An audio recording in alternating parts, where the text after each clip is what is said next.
The first time Clara Hayes heard the word no that morning, it felt heavier than the others had. It wasn't shouted or cruel. It was quiet, professional, and final, spoken with the practiced sympathy of someone who had already decided she was invisible. "I'm sorry," the manager said, sliding her resume back across the desk as if returning a borrowed item. "We've decided to move forward with other candidates." Clara nodded, thanked him, and stood. She'd learned to do that part well. She'd learned how to smile while her chest tightened, how to walk out with her shoulders straight even when her legs trembled. Outside, the sun was too bright for how empty she felt. She sat in her car for a long moment, hands on the steering wheel, breathing through the familiar ache. That was the 5th interview that week. The 5th no. She stared at the cracked dashboard and wondered when hope had started to feel foolish. Clara hadn't always been like this, measuring her worth in rejections, counting days by applications sent and calls not returned. Once, she had believed effort was enough. Once, she had believed that if you showed up early, worked hard, and cared deeply, life would meet you halfway. Then life had taken her mother. Then it had taken her savings. Then it had taken her confidence, one closed door at a time. By the time she reached the small town of Red Willow, she wasn't chasing dreams anymore. She was chasing survival. The town sat between rolling fields and wide open sky, the kind of place where silence felt alive. Clara had driven through it on her way west, low on gas and lower on options, when she noticed the handwritten sign taped to a fence post. "Help wanted. Inquire at Ranch House." She almost laughed. Ranch work wasn't exactly her background. She'd grown up in apartments, worked retail and office jobs, and the closest she'd come to animals was a neighbor's cat. But something about the sign, its crooked letters, the way it flapped gently in the wind, made her pull over. Maybe it was desperation. Maybe it was instinct. Or maybe it was the small, stubborn part of her that refused to give up. The ranch house sat at the end of a dirt road, white paint faded by years of sun. Clara stepped out of her car and smoothed her jacket, suddenly aware of how out of place she looked. She knocked, then waited, heart pounding. The door opened to reveal a tall man with weathered features and calm, watchful eyes.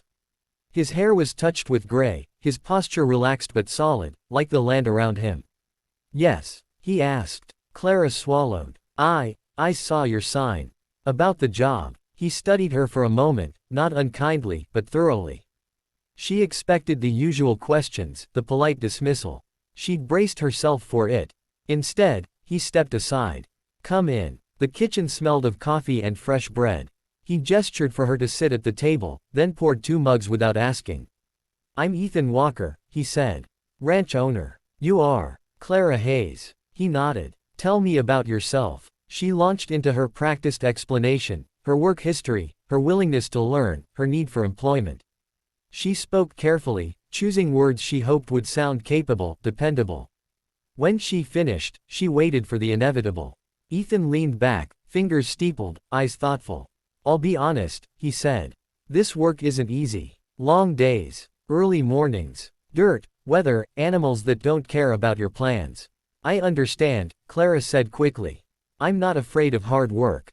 He nodded again, then asked the question she would remember for the rest of her life. "Why do you want to work here?"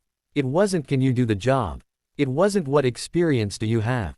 It was "why?" Clara opened her mouth, then closed it. No one had asked her that in months. Maybe ever. The truth rose unexpectedly, raw and unfiltered.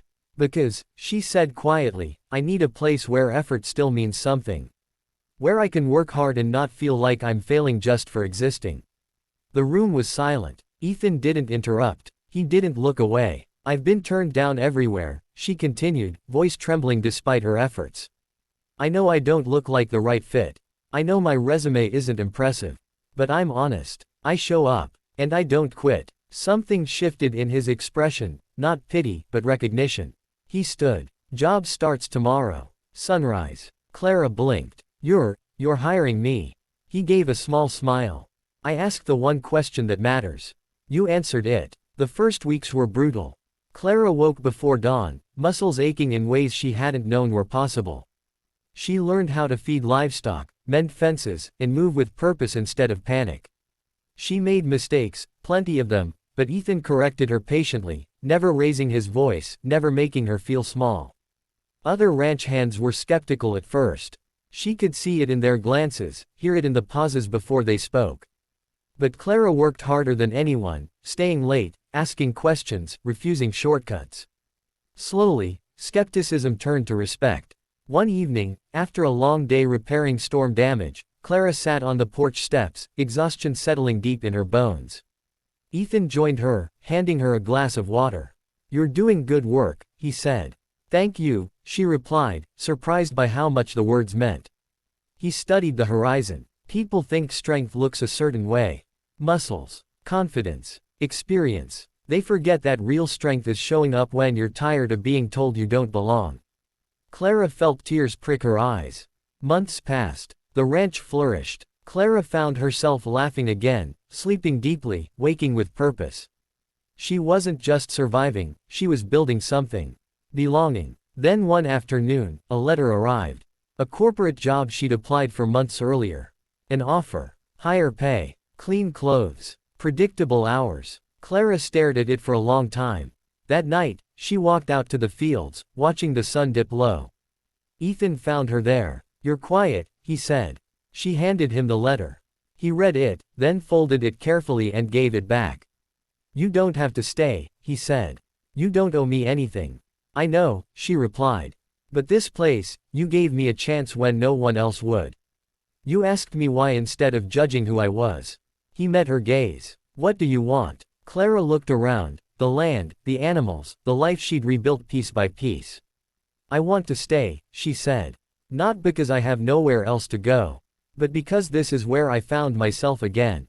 Ethan smiled, and for the first time, she saw pride there, not in what she'd done, but in who she'd become. Years later, when Clara would tell her story, she wouldn't talk much about rejection. She wouldn't dwell on the doors that closed.